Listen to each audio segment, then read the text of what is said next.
This. I wanted to say that this time we are very lucky to have a leader in the name of Dr Fred Matiang'i, who is ready to unite us as the people. But as we've seen today, people are in State House saying that they're going to milk. Actually, that is the term that they used from the State House. But I want to urge our people that those are means that are intended to divide us as the people. As the Abagusii, we want to say on behalf of our people that we represent from the various wards that this time round, we want unity of the Abagusii. And the person that can unite us is Fred Matiang'i.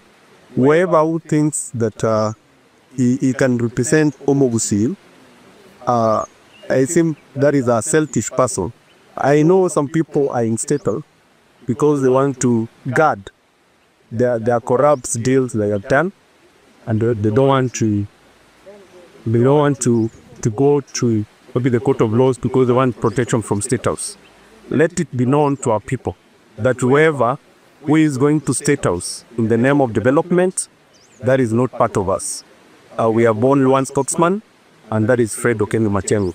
So as Agusii people, let's support our son, and at the end of the day will be a country of development, account of development and progress as a community.